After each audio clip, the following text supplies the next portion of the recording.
जय हिंद दोस्तों। तो आज हम एस के झा सर की जो आरबीटी पब्लिकेशन की सामान्य विज्ञान की जो बुक आई है उसमें आज हम भौतिक विज्ञान में चैप्टर नंबर 13 और 14 को इस वीडियो में देखेंगे। और इससे पहले की सभी वीडियोस चैप्टर 1 से 12 तक की उन सभी की प्लेलिस्ट का जो लिंक है वो आपको इस वीडियो की डिस्क्रिप्शन में मिल जाएगा। तो आप चाहें तो वहाँ पे जा कर के उन सभी को भी देख सकते हैं। तो चलिए चैप्टर नंबर 13 से वीडियो को शुरू करते हैं।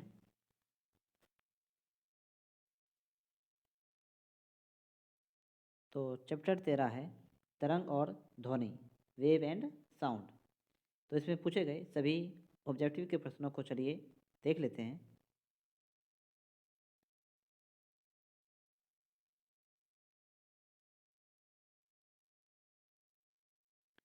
तो पहला सवाल है, किसी विस्फोट के कारण समुद्र के तल पर बनने वाली लहरें डैश होती है। तो ऑप्शन बी अनुदैर्ध्य। अगला सवाल है, अल्ट्रासोनिक तरंगों की आवृत्ति कितनी होती है। तो ऑप्शन सी 20 किलो हर्ट्ज से ज़्यादा। अल्ट्रासोनिक तरंगों की जो आवृत्ति होती है वो 20 किलो हर्ट्ज से ज़्यादा होती है। मनुष्य के लिए ध्वनि की श्रव्य सीमा लगभग डैश तक होती है। तो ऑप्शन सी 20 हर्ट्ज से 20,000 हर्ट्ज के बीच। 20 हर्ट्ज से 20,000 हर्ट्ज के बीच। अगला सवाल है, लगातार या एकाधिक डैश के कारण प्रतिध्वनियों को एक से अधिक बार सुना जा सकता है।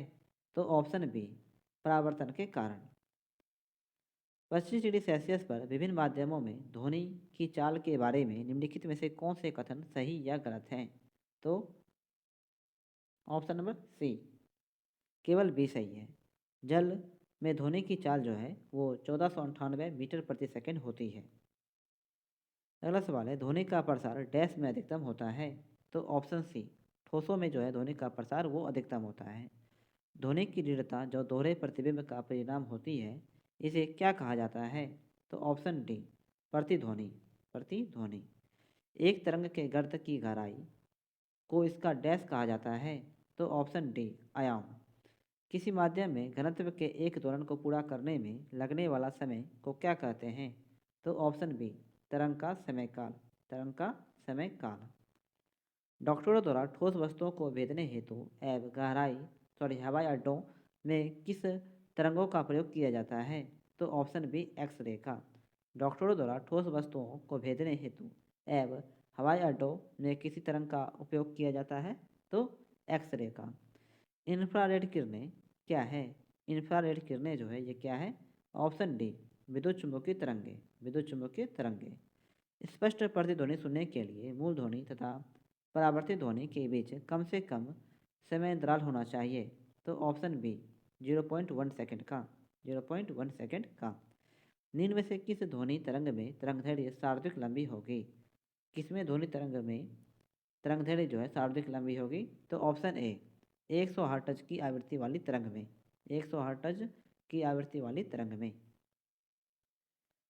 मानव मस्तिष्क में ध्वनि की अनुगूंज कितनी देर तक कायम रहती है। तो ऑप्शन सी 0.1 सेकंड तक। 0.1 सेकंड तक।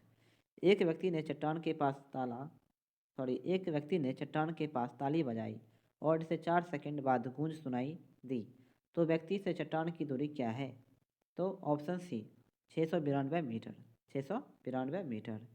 निम्नलिखित में से कौन सी एक अनुप्रस्थ तरंग नहीं है। निम्नलिखित में से कौन सी एक अनुप्रस्थ तरंग जो है नहीं है। तो ऑप्शन डी ध्वनि तरंग जो है ये अनुप्रस्थ तरंग नहीं है, जबकि प्रकाश तरंग है, विद्युत चुम्बकीय तरंग है और रेडियो तरंग भी अनुप्रस्थ तरंग का उदाहरण है। अगला सवाल है, इकोकार्डियोग्राम अधिक नज़दीकी से किससे संबंधित है। इकोकार्डियोग्राम जो है अधिक नज़दीकी से किससे संबंधित है। ऑप्शन ए डॉपलर इफेक्ट से। सोनार का पूरा नाम क्या है। सोनार का पूरा नाम क्या है। Option C sound navigation and ranging. Sound navigation and ranging. निम्नलिखित में से किसे सोनार की मदद से मापा जाता है। तो ऑप्शन डी पानी के अंदर मौजूद वस्तुओं की दूरी, दिशा और गति को। पानी के अंदर मौजूद वस्तुओं की दूरी, दिशा और गति को। शब्द रडार किससे संबंधित है। शब्द रडार जो है ये किससे संबंधित है। तो ऑप्शन डी।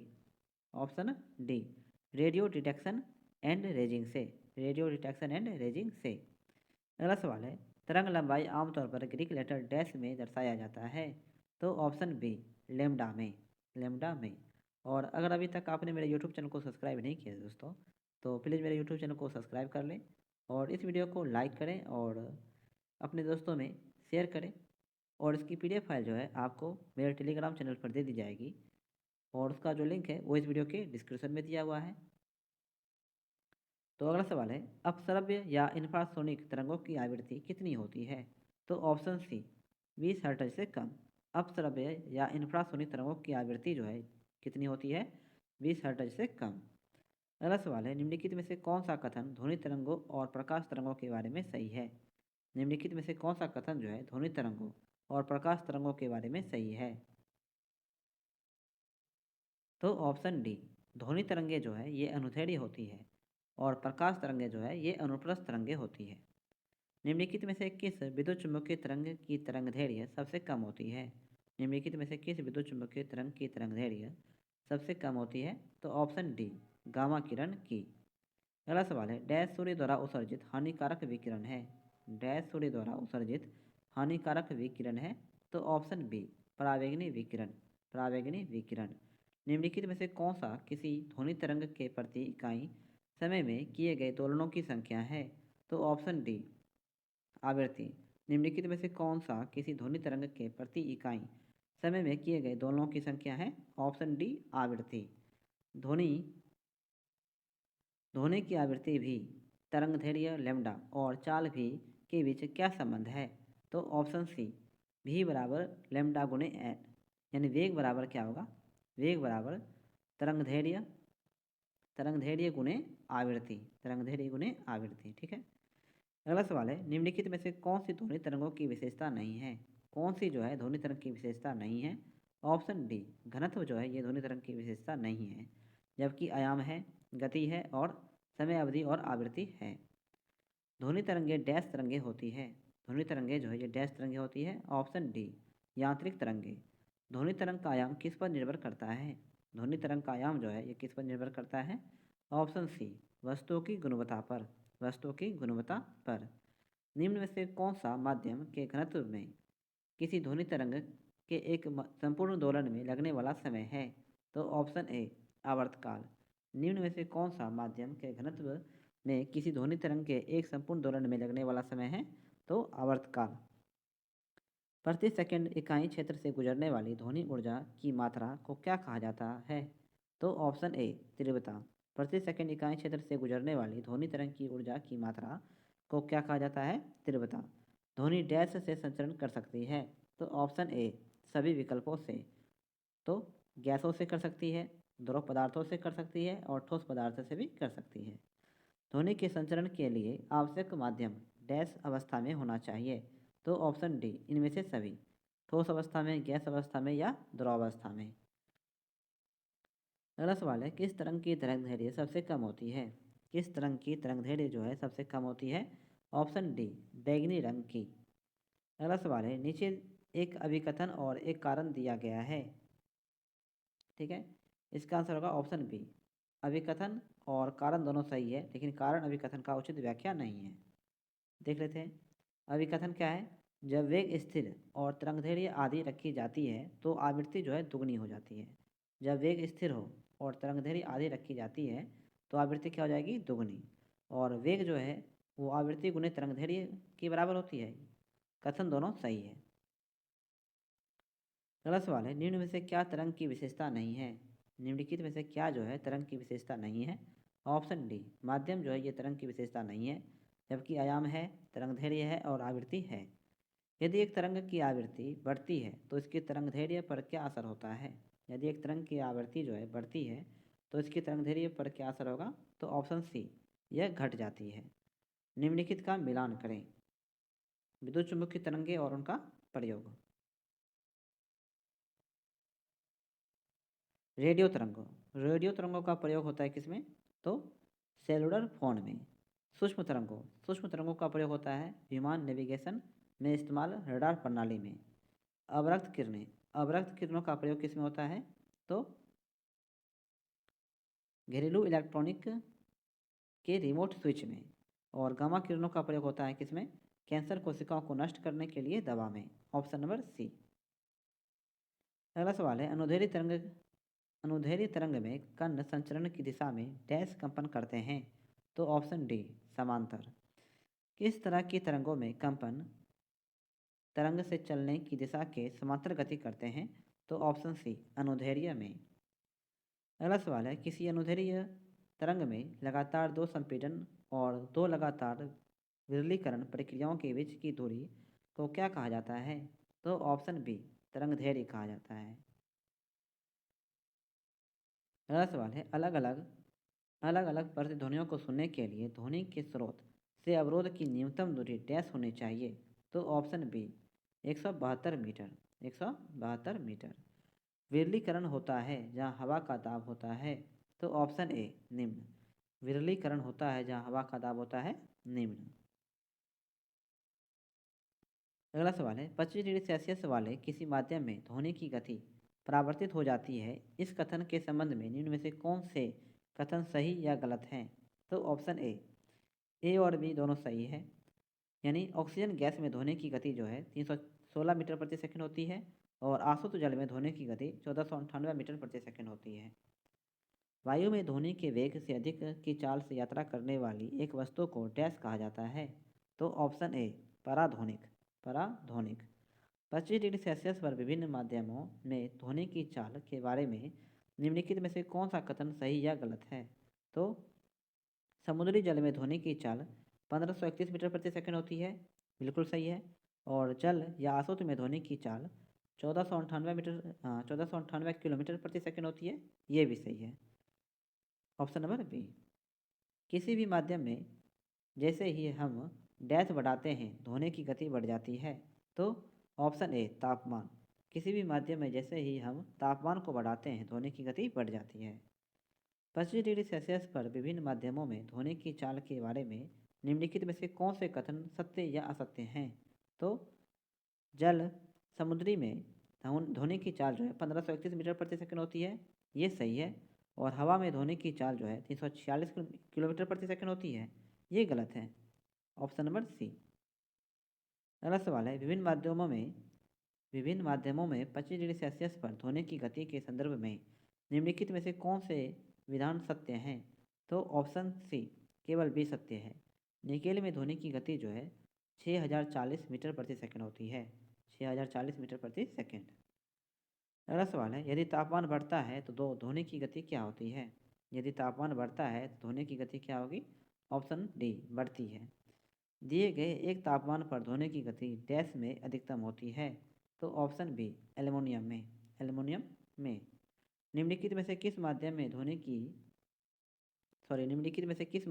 ध्वनि किसी विशेष तापमान पर सबसे तेज यात्रा करती है? तो ऑप्शन डी, लोहा में। निम्न में से किस पदार्थ में ध्वनि का वेग सबसे कम होगा? निम्न में से किस पदार्थ में ध्वनि का वेग जो है सबसे कम होगा? ऑप्शन डी, वायु में। वायु में।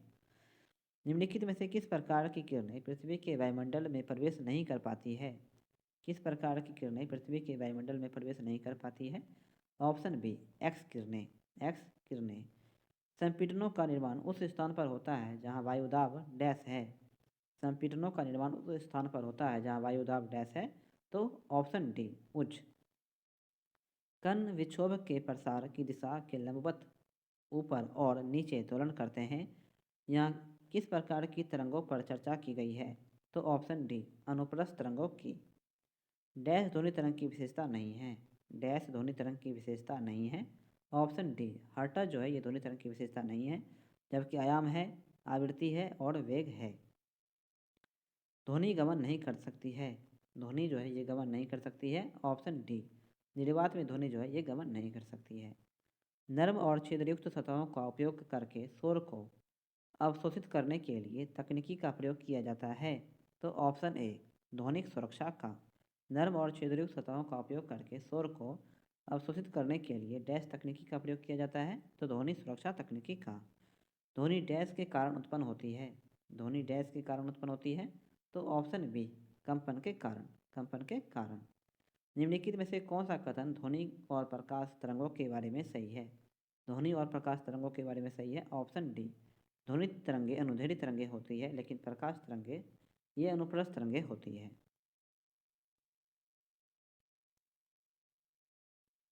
अगला सवाल है, निम्नलिखित की भिन्नता के कारण संपीड़न और विरलीकरण उत्पन्न होते हैं। निम्नलिखित की भिन्नता के कारण संपीड़न और विरलीकरण उत्पन्न होते हैं।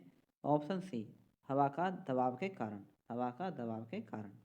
ध्वनि की तीव्रता मापी जाती है, तो ऑप्शन सी, डेसीबल में। ध्वनि तरंग की आवृत्ति मापने की मानक इकाई डैश है, तो ऑप्शन बी, हर्ट्ज। ध्वनि तरंग की आवृत्ति मापने की मानक इकाई क्या है? हर्ट्ज। अगला सवाल है, ध्वनि निम्न में से क्या एक है? ध्वनि निम्न में से क्या एक है? ऑप्शन बी, यांत्रिक तरंगे है ध्वनि। यांत्रिक तरंगे। यदि किसी तरंग की आवृत्ति दोगुनी हो जाती है तो उसकी तरंगदैर्घ्य क्या होगी?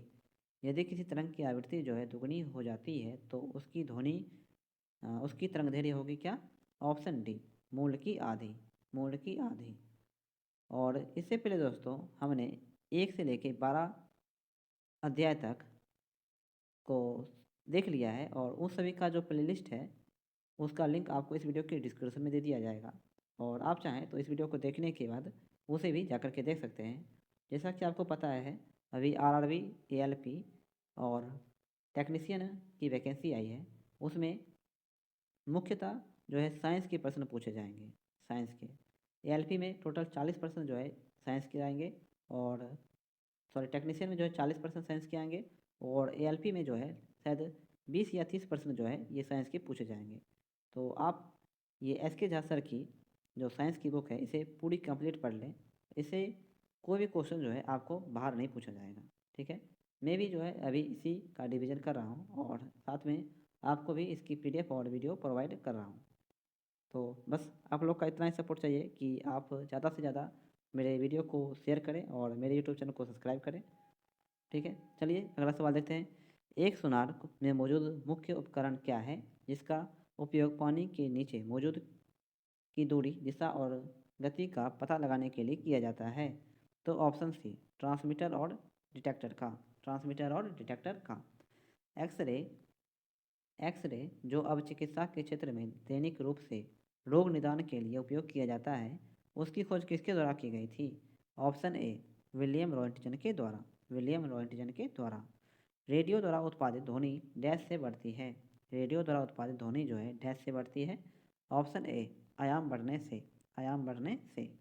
तरंग, चाल, आयाम, तरंगदैर्घ्य और आवृत्ति सभी को कहा जाता है। तरंग, चाल, आयाम, तरंगदैर्घ्य और आवृत्ति सभी को कहा जाता है क्या? ऑप्शन बी, तरंग की विशेषताएं। तरंग की विशेषताएं। डैश एक मात्रा है जो एक तरंग की प्रकृति का वर्णन नहीं करती है। डैश एक मात्रा है जो एक तरंग की प्रकृति का वर्णन जो है नहीं करती है। ऑप्शन ए, ऊंचाई। ध्वनि के संचरण के दौरान माध्यम में कणों के उच्च घनत्व का क्षेत्र डैश कहलाता है। ध्वनि के संचरण के दौरान माध्यम में कणों के उच्च घनत्व का क्षेत्र डैश कहलाता है। ऑप्शन सी, संपीड़न। संपीड़न कहलाता है। अगला सवाल है, समुद्र की गहराई निर्धारित करने समुद्र की गहराई निर्धारित करने पानी के नीचे की पहाड़ियों, घाटियों, पनडुब्बियों और हिमशैल आदि का पता लगाने के लिए किस तकनीकी का उपयोग किया जाता है? ऑप्शन सी, सोनार का। सोनार का। निम्न में से किन तरंगों में संपीड़न और विरलन प्रतिक्रिया शामिल है? तो ऑप्शन ए, अनुदैर्घ्य तरंग में। अनुदैर्घ्य तरंग में। यदि एक श्रृंग और इसके क्रमागत गर्त के मध्य दूरी कैपिटल एल है तो तरंगदैर्घ्य क्या होगी? Option B, 2L। यदि एक श्रृंग और उसके क्रमागत गर्त के मध्य दूरी L है तो तरंगदैर्घ्य क्या होगी? 2L। तरंग का आयाम डैश होता है। तरंग का आयाम जो है डैश होता है। ऑप्शन बी, माध्यम के कणों द्वारा मध्य स्थान के किसी भी तरफ तय की गई अधिकतम दूरी। माध्यम के कण द्वारा मध्य स्थान के किसी भी तरफ तय की गई अधिकतम दूरी। किसी एकल आवृत्ति की आवाज़ को क्या कहा जाता है? किसी एकल आवृत्ति की आवाज़ को क्या कहा जाता है? Option C, tone. निम्नलिखित में से कौन सा निर्वात में यात्रा नहीं कर सकता है? निर्वात में यात्रा नहीं कर सकता है क्या? ऑप्शन बी, ध्वनि जो है निर्वात में यात्रा नहीं कर सकती है। जब ध्वनि की चाल के माध्यम से गुजरती है जब ध्वनि हवा के माध्यम से गुजरती है तो हवा के कण जो है तरंग प्रसार की दिशा में कंपन करते हैं। तरंग प्रसार की दिशा में कंपन करते हैं। ध्वनि डैश का एक रूप है जो सुनने की अनुभूति पैदा करती है। ध्वनि डैश का एक रूप है जो सुनने की अनुभूति जो है पैदा करती है। ऑप्शन बी, यांत्रिक ऊर्जा की। यांत्रिक ऊर्जा की। हवा में ध्वनि तरंगे डैश होती है। हवा में ध्वनि तरंगे जो है डैश होती है। ऑप्शन सी अनुदैर्ध्य। वायु में 0 डिग्री सेल्सियस तापमान पर ध्वनि की गति होगी। वायु में 0 डिग्री सेल्सियस तापमान पर ध्वनि की गति क्या होगी? ऑप्शन ए 331 मीटर प्रति सेकेंड। 331 मीटर प्रति सेकेंड। निम्नलिखित में से कौन सा कथन जो है सत्य है? कौन सा कथन जो है सत्य है? ध्वनि का वेग होता है तो सर्दियों की तुलना में गर्मियों में अधिक। सर्दियों की तुलना में गर्मियों में अधिक होता है ध्वनि का वेग। ठीक है। और ध्वनि का वेग ऐसे कितना होता है? तो 332 मीटर प्रति सेकेंड। 332 मीटर प्रति सेकेंड। निम्नलिखित पर ध्वनि तरंग भ्रमण करती है। निम्नलिखित पर ध्वनि तरंग जो है भ्रमण करती है। ऑप्शन ए विभिन्न माध्यम में भिन्न गति। विभिन्न माध्यमों में जो है ध्वनि की गति वो भिन्न भिन्न होती है। ध्वनि उत्पन्न होती है। ध्वनि उत्पन्न होती है किसे? तो ऑप्शन डी वस्तुओं में कंपन होने पर। वस्तुओं में कंपन होने पर। बिल्कुल मंद श्रव्य ध्वनि की तीव्रता स्तर क्या है? बिल्कुल मंद श्रव्य ध्वनि की तीव्रता स्तर क्या होती है? Option B 0 decibel. मानव कान की सामान्य श्रव्य सीमा क्या है? मानव कान की सामान्य श्रव्य सीमा क्या है? ऑप्शन डी 20 हर्ट्ज से 20 किलो हर्ट्ज। 20 हर्ट्ज से 20 किलो हर्ट्ज। हवा में ध्वनि का वेग लगभग कितना होता है? हवा में ध्वनि का वेग लगभग कितना होता है? ऑप्शन बी 330 मीटर प्रति सेकेंड। वायु में ध्वनि की चाल ज्ञात करें। तो ऑप्शन ए 331 मीटर प्रति सेकेंड। 331 मीटर पर सेकेंड। डैश एक माध्यम में ध्वनि की गति निर्धारित करता है। तो माध्यम की प्रकृति। माध्यम की प्रकृति जो है एक माध्यम में ध्वनि की गति निर्धारित करता है। समुद्री जल में ध्वनि की गति डैश होती है। समुद्री जल में ध्वनि की गति डैश होती है। ऑप्शन सी 1531 मीटर प्रति सेकेंड। 1531 मीटर प्रति सेकेंड। एक ध्वनि तरंग की गति 350 मीटर प्रति सेकेंड है। यदि इसकी तरंग दैर्घ्य 2 सेंटीमीटर है तो तरंग की आवृत्ति क्या होगी? तो ऑप्शन ए 17,000 हर्ट्ज। 17,000 हर्ट्ज। डैश तरंगे चमगादड़ को उसके रास्ते में आने वाली बाधाओं का पता लगाने में मदद करती है। तो ऑप्शन सी पराश्रव्य तरंगे। मनुष्य के लिए श्रव्य ध्वनि की आवृत्तियों की रेंज कितनी होती है? मनुष्य के लिए श्रव्य ध्वनि की आवृत्तियों की रेंज जो है कितनी होती है? ऑप्शन सी 16 किलो हर्ट्ज से 20 किलो हर्ट्ज के बीच। 16 किलो हर्ट्ज से 20 किलो हर्ट्ज के बीच। एक अल्ट्रासोनिक ध्वनि तरंग की आवृत्ति डैश में भी अधिक होती है। एक अल्ट्रासोनिक ध्वनि तरंग की आवृत्ति जो है डैश में भी अधिक होती है। ऑप्शन डी 20,000 हर्ट्ज से भी अधिक होती है। ध्वनि तरंगे डैश के संबंध में निम्नलिखित में से कौन सा कथन सही नहीं है? ध्वनि तरंग के संबंध में निम्नलिखित में से कौन सा कथन जो है सही नहीं है? तो ऑप्शन सी इन्हें यात्रा करने के लिए किसी प्रकार के माध्यम की आवश्यकता नहीं होती है। ये गलत है। इन्हें यात्रा करने के लिए माध्यम की आवश्यकता होती है। ये निर्वात में जो है ये यात्रा नहीं कर सकते हैं। ध्वनि तरंगे जो है निर्वात में यात्रा नहीं कर सकती है। ध्वनि की गति पर दबाव का क्या प्रभाव पड़ता है? ध्वनि तरंग पर दबाव का क्या प्रभाव पड़ता है? तो ऑप्शन सी ध्वनि की गति दबाव से प्रभावित नहीं होती है। अगला सवाल है हवा में ध्वनि की गति से अधिक गति डैश रूप में जानी जाती है। तो ऑप्शन ए सुपरसोनिक के नाम से। एक प्रतिध्वनि 3 सेकंड में वापस आ जाती है। यदि यदि ध्वनि की गति 342 मीटर प्रति सेकंड है तो स्रोत से परावर्तन सतह की दूरी कितनी है? तो option A 513 metre. 513 metre. 25 degree Celsius पर 25 डिग्री सेल्सियस के भिन्न माध्यम में ध्वनि की चाल के बारे में निम्नलिखित में से कौन सा कथन सही या गलत है? तो ऑप्शन ए और बी दोनों सही है। ऑक्सीजन गैस में ध्वनि की चाल 316 मीटर प्रति सेकंड होती है और आंसू जल में ध्वनि की चाल 1498 मीटर प्रति सेकंड होती है। ध्वनि निम्नलिखित में से किस माध्यम में सबसे तेज यात्रा करती है?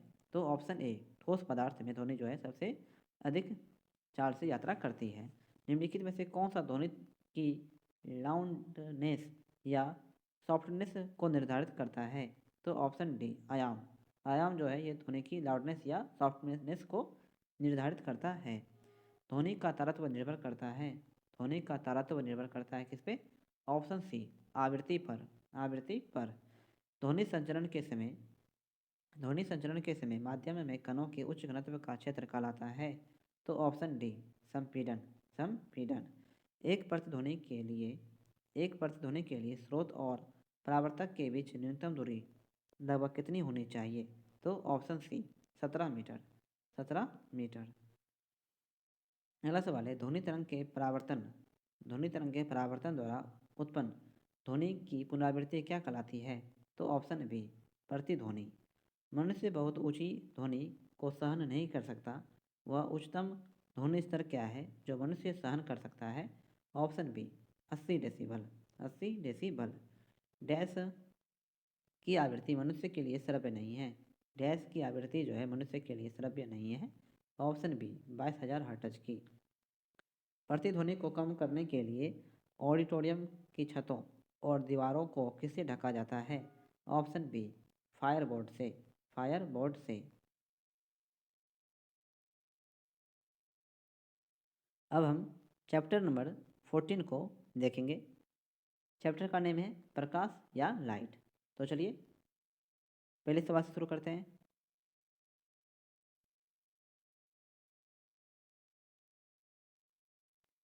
तो पहला सवाल है प्रकाश का क्वांटम सिद्धांत किसके द्वारा प्रदान किया गया था? प्रकाश का क्वांटम सिद्धांत किसके द्वारा प्रदान किया गया था? ऑप्शन बी प्लांक के द्वारा। प्लांक के द्वारा। डैश बादलों का रंग सफ़ेद डैश के कारण होता है। बादलों का रंग जो है सफ़ेद डैश के कारण दिखता है। ऑप्शन डी प्रकाश के परिकिरण के कारण। प्रकाश के परिकिरण के कारण। लेंस बनाने के लिए निम्नलिखित में से किसका उपयोग नहीं होता है? तो ऑप्शन ए मिट्टी का जो प्रयोग है लेंस बनाने में नहीं होता है, जबकि पानी का होता है, कांच का होता है और प्लास्टिक की होती है। लेंस में नाभीय बिंदु अथवा फोकस पॉइंट और दृष्टि केंद्र या ऑप्टिकल सेंटर के बीच की दूरी को क्या कहते हैं? ऑप्शन सी फोकल लेंथ या नाभीय लंबाई। फोकल लेंथ या नाभीय लंबाई। प्रकाश की एक पुंज की द्रव में तैरते कणों से टकराव के कारण होने वाले प्रकीर्णन से उत्पन्न चमक की प्रक्रिया को कहते हैं क्या? तो ऑप्शन बी टिंडल प्रभाव। टिंडल प्रभाव। अगला सवाल है अवतल लेंस के मुख्य फोकस पर मिलती हुई प्रतीत होने वाली प्रकाश किरण अपवर्तन के बाद निकलेगी। तो ऑप्शन ए मुख्य अक्ष के समांतर। मुख्य अक्ष के समांतर। वस्तुएं जो अपनी रोशनी स्वयं उत्पादित करती है को डैश कहते हैं। ऑप्शन डी चमकदार वस्तुएं। चमकदार वस्तुएं या प्रदीप्त भी कहा जाता है, याद रखिएगा प्रदीप्त। जो अपनी रोशनी स्वयं उत्पादित करती है उसे प्रदीप्त कहा जाता है। हमें घास का रंग हरा दिखाई देता है क्योंकि यह हरे रंग के प्रकाश को वापस हमारी आंखों पर परावर्तित करती है, इसलिए। अगला सवाल है किस वर्ष में ओले रोमर ने इतिहास में पहली बार प्रकाश की गति को मापा था? ऑप्शन बी 1676 ईस्वी में। सितारों के चमकने के पीछे क्या सिद्धांत है? तो ऑप्शन ए पृथ्वी के वायुमंडल की विभिन्न परतों का अपवर्तनांक लगातार बदलता है। इसके फलस्वरूप सितारे की छवि की स्थिति समय के साथ बदलती है। अगला सवाल है सूर्य की रोशनी में हरे रंग का दिखाई देने वाला एक कपड़ा लाल रोशनी में देखे जाने पर काले रंग का दिखाई देना क्यों शुरू होता है? तो कपड़ा लाल रंग की तरंग आयाम को पूर्णतया अवशोषित कर लेता है। कपड़ा लाल रंग की तरंग आयाम को पूर्णतया अवशोषित कर लेता है। आवर्धक शीशा होता है। आवर्धक शीशा होता है क्या? ऑप्शन ए उत्तल लेंस। सूरज की रोशनी को उसके संघटक रंगों में कौन विभाजित कर सकता है? सूरज की रोशनी को उसके संघटक रंगों में कौन विभाजित कर सकता है? Option C prism. प्रिज्म। अगला सवाल है एक साधारण आवर्धक गिलास में निम्न शामिल है। एक साधारण आवर्धक गिलास में निम्न शामिल है। ऑप्शन डी छोटी फोकल लंबाई के उत्तल लेंस। छोटी फोकल लंबाई के उत्तल लेंस। अगला सवाल है एक चम्मच जो टेढ़ा दिखाई देता है किसका उदाहरण है? तो ऑप्शन बी अपवर्तन का। एक चम्मच जो टेढ़ा दिखाई देता है यह किसका उदाहरण है? अपवर्तन का। निम्नलिखित में से हीरे की चमक में किसका योगदान नहीं है? हीरे की चमक में जो है किसका योगदान नहीं है? ऑप्शन डी हीरे का निम्न अपवर्तक सूचकांक का। हीरे का निम्न अपवर्तक सूचकांक का। वायु का निरपेक्ष अपवर्तक सूचकांक कितना है? वायु का निरपेक्ष अपवर्तक सूचकांक कितना है? Option C 1.008। 1.008। इनमें से कौन सा गर्मी के प्रभाव से संबंधित नहीं है? इनमें से कौन सा गर्मी के प्रभाव से संबंधित नहीं है? Option B refractive. रेफ्रेक्टिव। ठीक है। अगला सवाल है निर्वात में एक माध्यम में प्रकाश की गति के अनुपात को क्या कहा जाता है? तो ऑप्शन बी रिफ्रैक्टिव इंडेक्स। अगला सवाल है किसी भी माध्यम का पूर्ण अपवर्तक सूचकांक हमेशा होता है। किसी भी माध्यम का पूर्ण अपवर्तक सूचकांक हमेशा होता है क्या? तो ऑप्शन बी 1 से अधिक। रात के समय तारों का टिमटिमाना डैश के कारण होता है। तो ऑप्शन ए वायुमंडलीय अपवर्तन के कारण। वायुमंडलीय अपवर्तन के कारण जब प्रकाश की किरण एक सघन माध्यम से विरल माध्यम में विचरण करती है तो यह झुकती है। तो ऑप्शन डी अविलंब से दूर और तीव्र गति। अविलंब से दूर और तीव्र गति से जब प्रकाश एक सघन माध्यम से विरल माध्यम में प्रवेश करती है तो इसकी गति पर क्या प्रभाव पड़ता है? तो ऑप्शन ए बढ़ती है। जब प्रकाश सघन माध्यम से विरल माध्यम में जाएगी तो गति क्या होगी? वो बढ़ जाएगी। अगला सवाल है किसी माध्यम में प्रकाश किरणों के झुकाव को क्या कहा जाता है? किसी माध्यम में प्रकाश किरणों के झुकाव को क्या कहा जाता है? ऑप्शन ए अपवर्तन। वायुमंडलीय अपवर्तन के कारण सूर्योदय और सूर्यास्त में लगभग डैश तक की देरी हो सकती है। ऑप्शन बी 2 मिनट की। जब प्रकाश सघन माध्यम से विरल माध्यम में प्रवेश करता है तो वह तेज तथा डैश हो जाता है। तो ऑप्शन बी नॉर्मल की ओर झुक जाता है। नॉर्मल की ओर झुकता है। निम्न में से कौन सा विकल्प कुछ निश्चित पदार्थों के अपवर्तक सूचकांक के सही आरोही क्रम को दर्शाता है? सही आरोही क्रम को दर्शाता है। ऑप्शन डी बर्फ, केरोसिन, बेंजीन और सेंधा नमक। निम्न में से किस माध्यम का अपवर्तनांक सबसे कम है? निम्न में से किस माध्यम का अपवर्तनांक जो है वो सबसे कम है? ऑप्शन सी हवा का। जिस बिंदु पर सभी किरणें मिलती है को डैश कहते हैं। जिस बिंदु पर सभी किरणें जो है मिलती है को डैश कहते हैं। ऑप्शन डी फोकस कहते हैं। निम्नलिखित में से कौन सा दर्पण की प्रतिबिंब सतह पर स्थित है? निम्नलिखित में से कौन सा दर्पण की प्रतिबिंब सतह पर स्थित है? तो ऑप्शन सी पोल की। एक दर्पण के वक्रता के फोकल लंबाई और त्रिज्या के बीच संबंध क्या है? एक दर्पण के वक्रता की फोकल लंबाई और त्रिज्या के बीच संबंध क्या है? तो ऑप्शन सी आर बराबर 2f। किसी स्थिति में एक अभिलंब किरण, आपतित किरण और परावर्तित किरण सभी एक ही सतह पर होते हैं? ऑप्शन बी अपवर्तन तथा परावर्तन दोनों में। डैश के कारण आकाश में तारा टिमटिमाता दिखता है। तो ऑप्शन डी वायुमंडल द्वारा प्रकाश के अपवर्तन के कारण। अगला सवाल है प्रकाशिक तंतु किस सिद्धांत पर कार्य करती है? प्रकाशिक तंतु जो है किस सिद्धांत पर कार्य करती है? ऑप्शन बी पूर्णात्मिक परावर्तन के सिद्धांत पर। परावर्तित किरणों के वास्तविक प्रतिच्छेदन द्वारा निर्मित प्रतिबिंब डैश होता है। तो ऑप्शन डी वास्तविक होती है। परावर्तित किरणों के वास्तविक प्रतिच्छेदन द्वारा निर्मित प्रतिबिंब डैश होती है। तो वास्तविक। एक उत्तल लेंस की फोकल लंबाई डैश होती है। एक उत्तल लेंस की फोकल लंबाई डैश होती है। ऑप्शन ए धनात्मक। किसी वस्तु का प्रतिबिंब उसके वास्तविक आकार को प्राप्त करने के लिए वस्तु को उत्तल लेंस के सामने कहाँ रखा जाना चाहिए? तो ऑप्शन ए 2f1 फोकस दूरी की दुगनी लंबाई पर। अगला सवाल है अवतल लेंस की नाभि की लंबाई डैश होती है। अवतल लेंस की नाभि या लंबाई डैश होती है। ऑप्शन बी ऋणात्मक होती है। जब वस्तु को डैश पर रखा जाता है तो अभिसरण लेंस में कोई भी प्रतिबिंब नहीं बनेगा। तो ऑप्शन ए फोकस बिंदु पर।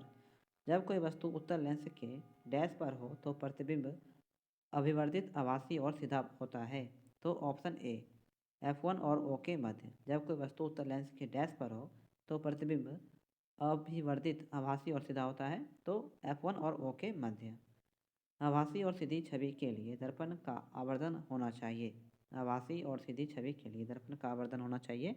ऑप्शन सी धनात्मक। प्रकाश एक अनुप्रस्थ तरंग है साबित करती हुई एकमात्र घटना कौन सी है? तो ऑप्शन डी ध्रुवीकरण। यदि किसी सुधारात्मक लेंस की शक्ति +2.0 डायोप्टर हो तो यह क्या है? तो ऑप्शन ए उत्तल लेंस। यह क्या है? उत्तल लेंस। अवतल लेंस के प्रकाशीय केंद्र से होकर गुजरने वाली प्रकाश की किरण अपवर्तन के बाद निकलेगी। तो ऑप्शन ए बिना किसी विचलन के। अगला सवाल है, डैश का उपयोग निकट दृष्टि दोष से पीड़ित लोगों द्वारा किया जाता है। तो ऑप्शन ए, अवतल लेंस का। अवतल लेंस का प्रयोग जो है निकट दृष्टि दोष से पीड़ित लोगों के लिए किया जाता है। और इसका दूसरा नाम क्या है? मायोपिया। एक विकार जिसमें एक व्यक्ति दूर की वस्तु को स्पष्ट रूप से नहीं देख सकता, उसे क्या कहा जाता है? Option C, myopia. और हिंदी में निकट दृष्टि दोष। निकट दृष्टि दोष। दूरदृष्टि दोष से पीड़ित व्यक्ति के नेत्र में किसी वस्तु का प्रतिबिंब कहाँ पर बनता है? तो ऑप्शन सी, रेटिना के पीछे। जब दूरदृष्टि दोष होती है तो प्रतिबिंब कहाँ बनती है? रेटिना के पीछे। हाइपरमेट्रोपिया से पीड़ित लोगों द्वारा डैश लेंस का उपयोग किया जाता है। हाइपरमेट्रोपिया से पीड़ित लोगों द्वारा डैश लेंस का उपयोग किया जाता है। ऑप्शन सी, उत्तर लेंस का। उत्तर लेंस का। और इसका दूसरा नाम क्या है? निकट दृष्टि दोष। सॉरी, निकट नहीं है, दूर दृष्टि दोष। दूर दृष्टि दोष। अगला सवाल है, दो फोकस दूरियों वाले लेंस का उपयोग डैश से पीड़ित व्यक्तियों द्वारा किया जाता है। दो फोकस दूरियों वाले लेंस का उपयोग डैश से पीड़ित व्यक्तियों द्वारा किया जाता है। ऑप्शन ए, मायोपिया और हाइपरमेट्रोपिया। मायोपिया और हाइपरमेट्रोपिया। अगला सवाल है, शेरनी के लिए साधारण बल्ब की जगह एलईडी और सीएफएल इसकी वजह से ले रहे हैं। तो ऑप्शन ए, ऊर्जा दक्षता के कारण। ऊर्जा दक्षता के कारण।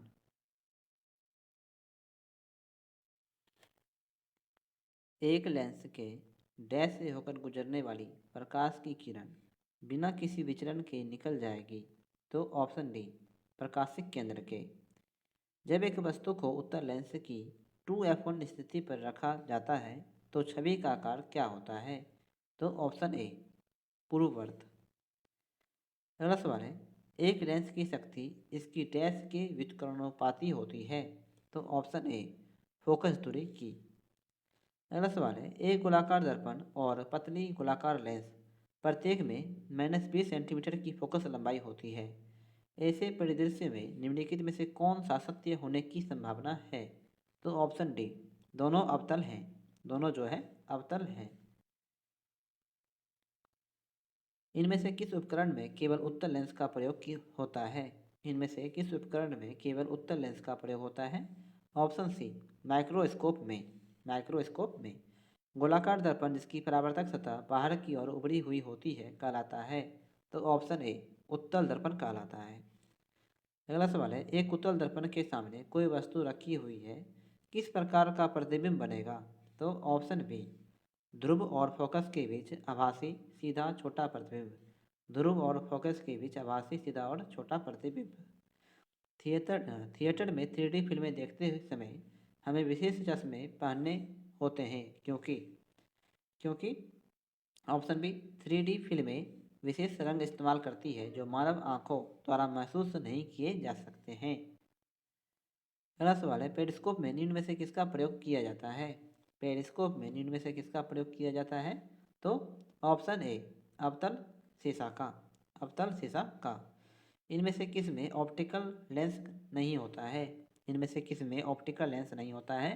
ऑप्शन डी, स्टेथोस्कोप में। स्टेथोस्कोप में। जल की बूंदों से होकर डैश इंद्रधनुष बनता है। जल की बूंदों से डैश होकर इंद्रधनुष बनता है। ऑप्शन सी, प्रकाश का प्रतिबिंब एवं अपवर्तन से। प्रकाश का प्रतिबिंबन एवं अपवर्तन से। श्वेत प्रकाश के 7 रंगों में से कौन सा रंग कांच के प्रिज्म द्वारा प्रकाश के प्रक्षेपण के बाद सबसे कम विचलित होता है? तो ऑप्शन सी, लाल रंग।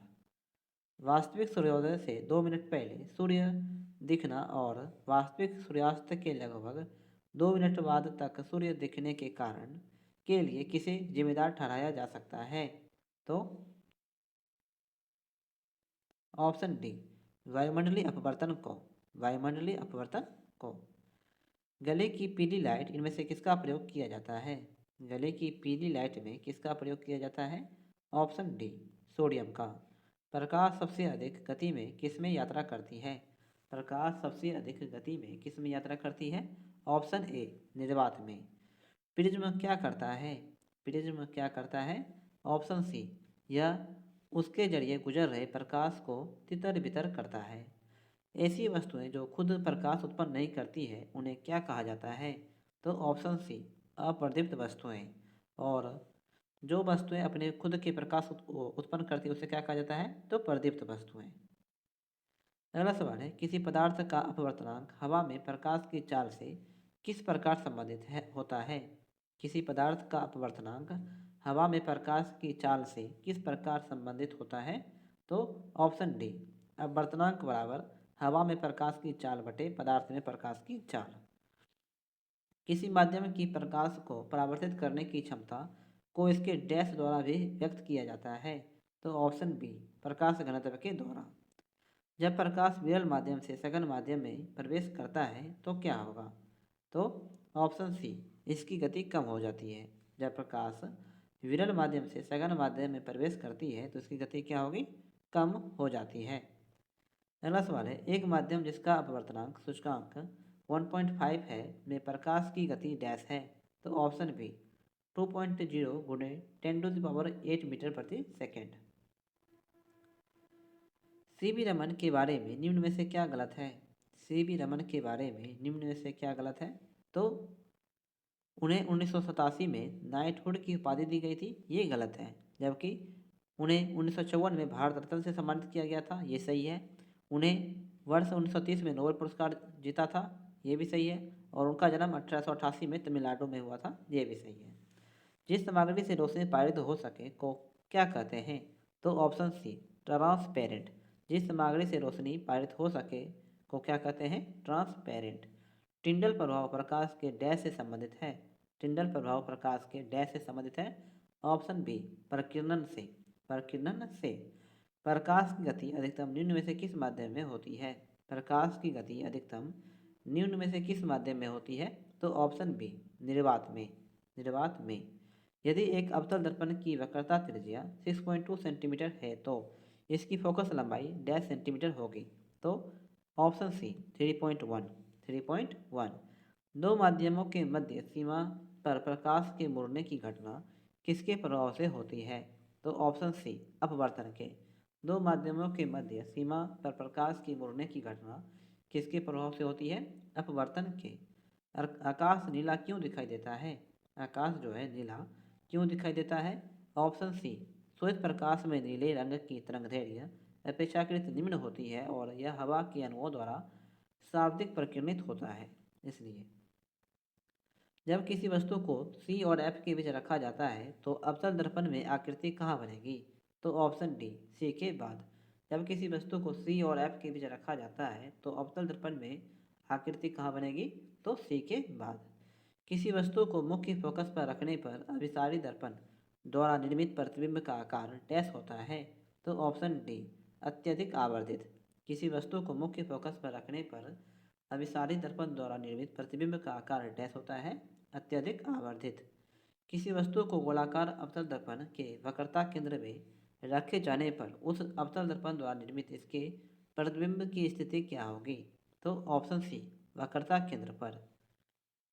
यदि किसी वस्तु को गोलाकार अवतल दर्पण के वक्रता केंद्र में रखे जाने पर अवतल दर्पण द्वारा निर्मित इसके प्रतिबिंब की स्थिति क्या होगी? तो वक्रता केंद्र पर ही होगी। अगला सवाल है, किसी गोलाकार दर्पण की फोकस दूरी डैश होती है। किसी गोलाकार दर्पण की फोकस दूरी जो है डैश होती है। तो ऑप्शन सी इसकी वक्रता त्रिज्या की आधी होती है। इसकी वक्रता त्रिज्या की आधी। डैश को एक अभिसरण दर्पण भी कहा जाता है।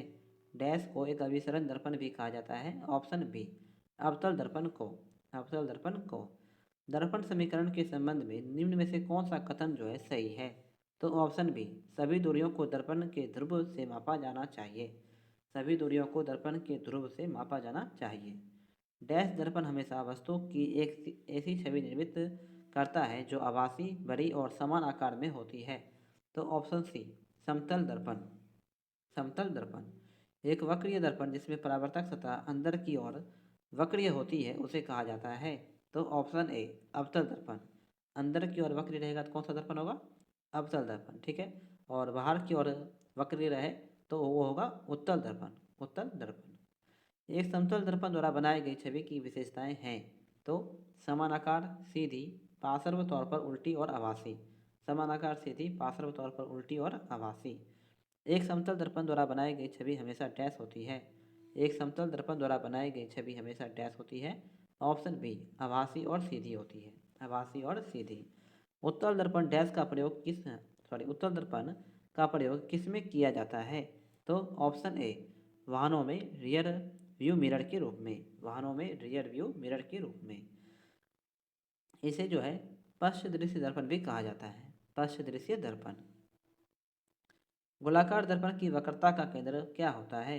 गोलाकार दर्पण की वक्रता का केंद्र क्या होता है? तो यह उस खोखले गोले का केंद्र होता है जिसका गोलाकार दर्पण एक भाग होता है। अगला सवाल है, सर्च लाइट का परावर्तक कौन सा है? सर्च लाइट का परावर्तक कौन सा है? तो ऑप्शन बी, अवतल दर्पण। अवतल दर्पण। पानी से भरे एक गिलास में रखा गया नींबू गिलास की बगल से देखने पर इसके वास्तविक आकार से बड़ा प्रतीत होता है। इसका कारण क्या है? तो ऑप्शन सी, प्रकाश का अपवर्तन। प्रकाश का अपवर्तन। सूर्योदय एवं सूर्यास्त के समय सूर्य का दीर्घ वृत्ताकार दिखने का क्या कारण है? सूर्योदय एवं सूर्यास्त के समय सूर्य का दीर्घ वृत्ताकार दिखने का क्या कारण है? ऑप्शन ए, अपवर्तन। अपवर्तन। जब प्रकाश विरल माध्यम से सघन माध्यम में प्रवेश करता है तो वह धीमी तथा डैश हो जाता है। तो ऑप्शन डी, नॉर्मल की ओर झुकता है। नॉर्मल की ओर झुकता है। प्रकाश की किरण पानी से गिलास तक जाती है तो यह झुकता है। प्रकाश की किरण पानी से गिलास तक जाती है तो यह झुकता है। ऑप्शन सी, सामान्य की ओर और धीमा हो जाता है। सामान्य की ओर और धीमा हो जाता है। गोलाकार दर्पण की प्रतिबिंब सतह के केंद्र को क्या कहा जाता है? गोलाकार दर्पण की प्रतिबिंब सतह के केंद्र को क्या कहा जाता है? ऑप्शन सी, पोल या ध्रुव। पोल या ध्रुव कहा जाता है। यदि आप एक दर्पण में देखते हैं और पाते हैं कि छवि आपका परावर्तन आपसे छोटा है तो दर्पण का प्रकार क्या होगा? तो ऑप्शन डी, उत्तल दर्पण। यदि छवि जो है आपसे छोटी बने तो वह कौन सा दर्पण होगा? उत्तल दर्पण। ठीक है। और यही छवि आपसे अगर बड़ी बने तो वह होगा अवतल दर्पण। ठीक है। अगला सवाल है, गोलीय दर्पण की अवधारणा क्या है? तो ऑप्शन डी, प्रकाश का परावर्तन। प्रकाश का परावर्तन। निम्नलिखित में से कौन सा कथन सत्य है? निम्नलिखित में से कौन सा कथन जो है सत्य है? तो ऑप्शन डी, वक्रता त्रिज्या फोकल लंबाई के दुगने के बराबर होती है। वक्रता त्रिज्या जो है फोकल लंबाई के दुगने के बराबर होती है। दर्पण का सूत्र है। दर्पण का सूत्र जो है क्या है? Option C, 1/u + 1/v = 1/f। अगला सवाल है, एक गोलीय दर्पण के परावर्ती पृष्ठ के मध्य एक बिंदु होता है जिसे डैश कहते हैं। तो ऑप्शन ए, ध्रुव या पोल। एक गोलीय दर्पण के परावर्ती पृष्ठों के मध्य एक बिंदु होता है जिसे डैश कहते हैं, ध्रुव या पोल। वाहनों में अपनी व्यापक दृष्टि क्षेत्र के लिए कौन सा दर्पण पीछे देखने के रूप में प्रयोग किया जाता है? तो ऑप्शन ए, उत्तल। एक गोलाकार दर्पण जिसकी वक्रता त्रिज्या r है की फोकस दूरी कितनी होगी? एक गोलाकार दर्पण जिसकी वक्रता त्रिज्या कैपिटल R है की फोकस दूरी कितनी होगी? तो ऑप्शन ए, r/2।